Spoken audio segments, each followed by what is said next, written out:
Hello everyone, AmyR here with Prairie Paper and Ink, and for today's video I am using one of my favorite products, which is Glimmer paste from Tonic Studios.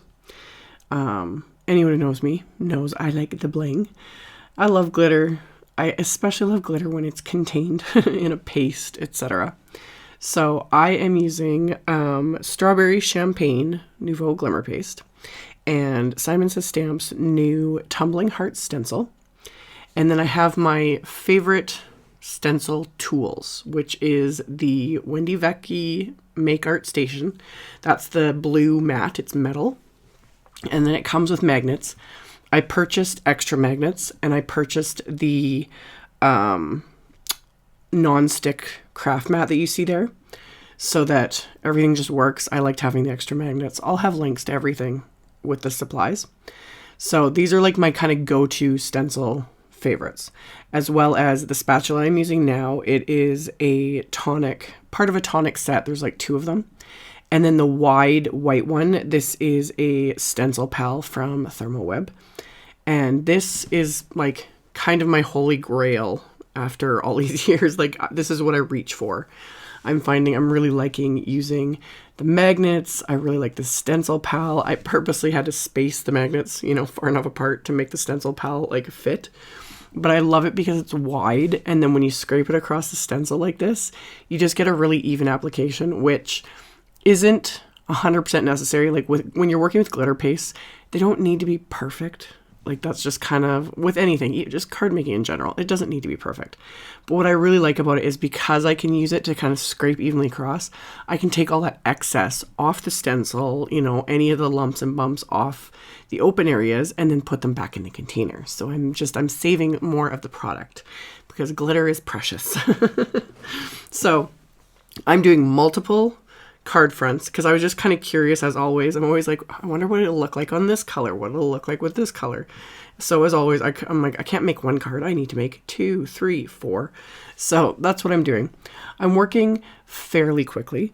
Glitter pastes do dry quite quickly. For me, I find they're dry like within maybe an hour. It's always something like I will do the work, like I'll apply the glitter paste, I'll set the pieces aside to dry, and then I'm distracted with life.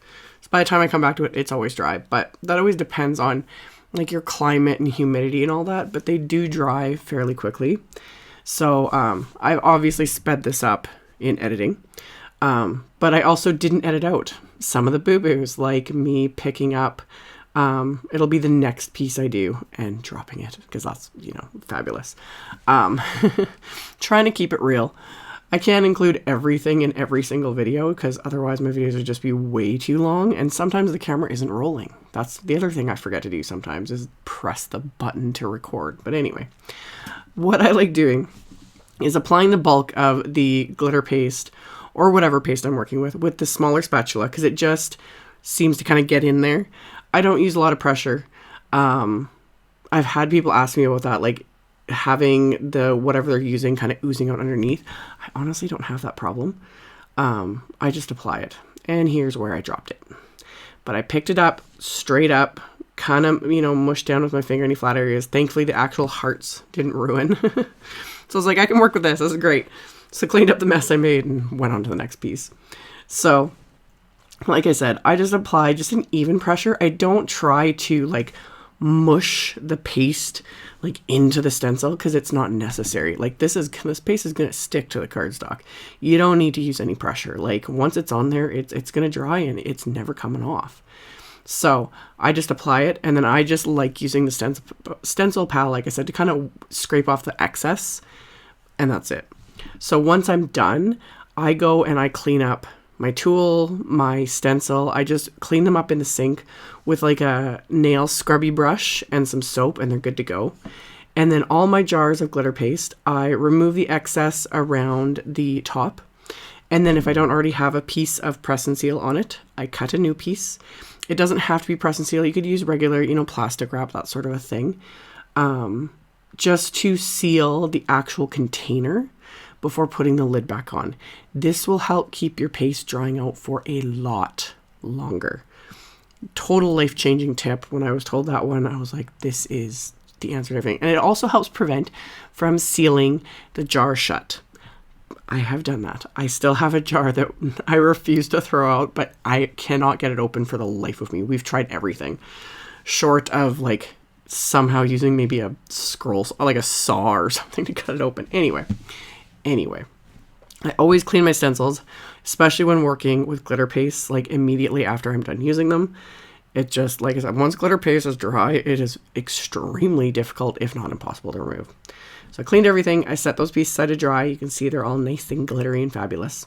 And then I used Simon's new You Are Loved wafer dies. There's 2 different ones, which is 2 different fonts. So again, I just thought I would do 2 with this one and 2 with the other one. And I die cut using the same colors of cardstock I used for all the bases. I die cut the words from those colors, and I die cut them multiple times, and then I'm stacking them together because it just gives it that extra dimension and depth and just looks really nice. When you're doing multiple cards like this and like layering so many little sentiments, this is just the sort of thing where I just zone out. You know, it's simple. It doesn't require a lot of effort. So I'll kind of just zone out and go through it. I also die cut just a bunch of scraps of pink cardstock to get the hearts for these 2, just to, again, mix it up a little bit. I thought it'd be kind of cute to kind of match the sparkly hearts on the background. And then after I'd layered all my sentiments, I pulled out the card bases I'm going to use, which is just Simon's heavyweight cardstock, cut to 4 1/4 by 11 and scored at 5 1/2. So these will be top folding A2 size cards. And I'm using my Wendy Vecchi Station again. I've used a piece of Post-it tape to mask what will be the like top inside of the card because I don't want to get any ink there. And I'm going to use the Tumbling Heart stencil again and some of Simon's Rosy Cheeks ink with one of Simon's blender brushes.